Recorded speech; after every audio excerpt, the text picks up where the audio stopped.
Welcome, dear traveler. Let the day fall behind you now, like the last of the sunlight sinking behind a hill. Let your thoughts quiet, like a caravan resting beneath the stars. This is your time to rest, to drift softly into another place, another life, where time moves slowly and the world feels tender and old. Close your eyes if you wish, and breathe in as though you're breathing mountain air, crisp and cool. And breathe out, gently, as though you're exhaling a lantern's flame. Let us go back to an evening long ago, on a road of ancient dust and distant bells. You are safe here. You are far from urgency. You are the keeper of lanterns on the Silk Road. The station is quiet now. Dusk has settled into the bones of the buildings, stretching long shadows across the old stone courtyard. The wind, once restless, has curled itself into stillness, brushing gently against the clay tiles and woven awnings. You sit beneath the low eaves of your waystation, a modest but beloved place tucked along a soft bend in the road.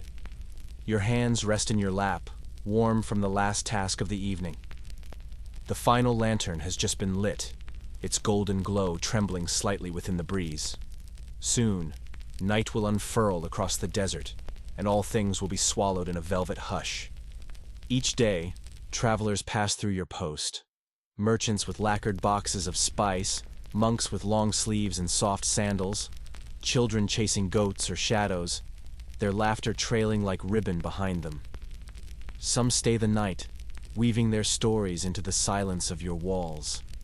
Others pass without a word, their faces etched with distance.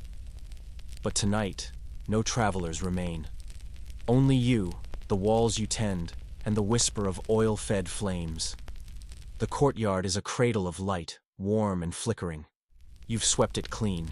You've checked each lamp twice, along the gate, the well, the stable. Every flame glows steadily, fed by your careful hand. Your days begin before the sun rises and end only when the last lamp is lit. There is peace in the pattern. You know the smell of each oil and resin, the tug of each wick, the texture of every rag you've used to polish the brass. You know which lantern rattles in wind, and which ones purr contentedly when the dusk sets in. They are your quiet kin, these humble sentinels. You rise now and walk to the edge of the station wall. Beyond it, the road stretches out like an unwound scroll. The desert is pale in the dimming light, sand the color of old honey.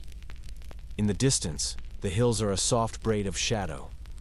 Somewhere out there, far-off bells chime on a camel's harness. Perhaps tomorrow they will reach your gate. You lean against the sun-warmed stone and let yourself breathe. The air is dry and cool, scented with cumin from the storeroom and the sharp memory of pine smoke. There is something in this moment that feels suspended, as though the world has forgotten to turn for just a little while. The stars begin to reveal themselves, shy at first, then growing bold. One by one they step into the indigo sky, and you, lantern keeper, count them with quiet joy. You've always liked how the stars follow you. In every direction, wherever the road may twist, they remain. Not quite maps, but companions. You return inside. The walls are thick, made from mud brick and care. The floors are swept smooth, and the air inside smells of ash and amber. You light a smaller lamp, this one for your table, where your journal lies open beside a bowl of dried apricots. You take one, chewy and sweet, and chew slowly as you write. Your journal is not for poetry, though sometimes a few gentle words slip in. Mostly, it is a record of weather, of guests, of supplies and repairs. Today you write, wind strong from the west. 2 carts, 1 silks, 1 salt. Guests. 3. All gone by dusk. Lantern by the stable needs a new clasp. You pause for a moment, brush the crumbs from the page, and add, evening very quiet. Stars bright. No need for more. You close the book and press your palm to its cover, grounding yourself. Then you rise and draw your shawl close. The night grows chill so quickly here. Before sleep, You make your final round. Out past the garden, just small beds of mint, onion, and barley. You check the little shrine carved into the wall. A stone figure there, worn smooth by wind and prayer, watches over your home. You light a stick of incense, tuck it in the brass dish, and bow your head. Then, to the well. You draw one last bucket, pour water for the night's animals, and take a sip for yourself. Cold and sweet. The stars shimmer in the surface. Last, you check the gate. The hinges creak a little as you test them. You make a mental note to oil them again tomorrow. You rest your hand on the heavy beam you slide across the entry each night. The wood is ancient, silvered by years of moonlight and use. It has kept out wind, wolves, and worse. But tonight, there is only peace. When you finally step back inside, the lamps greet you like old friends. You curl up on your sleeping mat beside the hearth, a light blanket pulled over your legs. A small cup of rosewater rests nearby, untouched. The soft pop of the cooling fire is the only sound. You close your eyes. Another day will come. New footsteps, new stories, new lights to tend. But for now, the world is still. The lamps are steady. The stars are watching. And you, gentle keeper of this quiet place, may drift into sleep. The morning arrives slowly, and so do you. The first light touches the ceiling beams like a whisper, pale gold softening the edges of the night.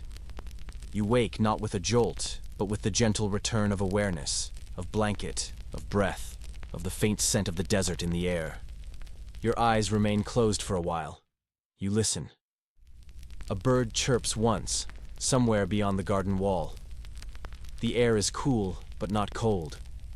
The fire has long since gone out, leaving a faint warmth in the stones near your mat. You rise, wrap your shawl around your shoulders, and pad barefoot to the courtyard. The sand there is soft, swept clean the evening before. The lanterns, now cold, hang like slumbering creatures along the beams and doorways, their wicks waiting for dusk. You pour water into a basin, splash your face, and breathe deeply. Already the sun peeks over the hills, promising heat. But now, in this early moment, everything is fresh, quiet, hushed, clean. The coals from last night still hold a faint red glow. You feed them thin slivers of wood, coaxing a small flame back to life. A kettle is set, a handful of tea leaves added, green and fragrant, from a merchant who passed through in early spring. As the steam curls into the morning air, you sit beside it, hands wrapped around the warmth. There's something about this hour before the road wakes. You can imagine it stretched silent in all directions, past dune and gorge, past stone tower and whispering tamarisk trees. The world belongs to the birds and the breeze, and to you. You eat simply, a bit of flatbread and dried figs, dipped in honey. Then you rise, brush crumbs from your robe, and begin your day's work. First, the animals. A few goats, content in their pen, waiting for feed. They greet you with soft bleats and nudge at your hands as you pour fresh water. The mule, old and wise, stands beneath the stable's shade, flicking her ears in rhythm with the flies. She has known more roads than you ever will, but she walks no more. Still, she watches, and you greet her with a bow and a scrap of apple. Next, the repairs. The lantern by the stable. You'd made note of it last night. You fetch your tools, unwrap a coil of wire, and kneel beneath the beam. The clasp is cracked, but not beyond fixing. You hum softly as you work. It is a tune you do not remember learning, passed down by someone long gone, perhaps. But it feels right. By mid-morning, the work is done. You sit beneath the awning again, sipping the last of the tea. Then, just as the wind shifts, you hear them. A low murmur, footsteps, the steady jingle of harness bells. You step to the gate and look out. There they are. A caravan approaching slowly, dust rising at their heels. 5 camels, 2 donkeys, a painted cart. A family, perhaps. faces weathered but warm. The father walks ahead, calling out a greeting. You return with a raised hand. They do not stay long. Just water, shade, and a place to rest. The children peer at you curiously, and you offer them almonds from a jar. The mother thanks you with a nod, her scarf bright against the sand. You refill their skins, share a bowl of dates, and watch the road while they catch their breath. The father presses a coin into your palm before they leave, a polished bronze piece from far to the east. You do not argue. Instead, you give him a lamp. Small, brass, with a fresh wick and a little tin of oil. He bows low, and the gift is accepted with reverence. You stand at the gate and watch them disappear. One child turns and waves. You raise your hand in reply, then lower it slowly as they vanish into the sunlit haze. The road is empty again, but the silence is different now, fuller perhaps, as though it carries the echo of those who passed. You feel it in your chest, warm and slow. You return inside, to your table, and write. Caravan from the west. 3 adults, 2 children. 4 camels, 1 cart. Stayed less than an hour. Gave lamp. Received coin. Wind calm. You hold the coin for a moment, studying the strange inscription, the worn edges. Then you tuck it into the small wooden box where you keep such things. Memories not in words, but in metal and clay and thread. Evening returns with a yawn of golden light. You rise once more to tend the lanterns. One by one, the flames return, small, steady hearts beating along the walls. Later, after supper and incense and your last slow walk of the courtyard, you lie beneath the stars with your shawl tucked close.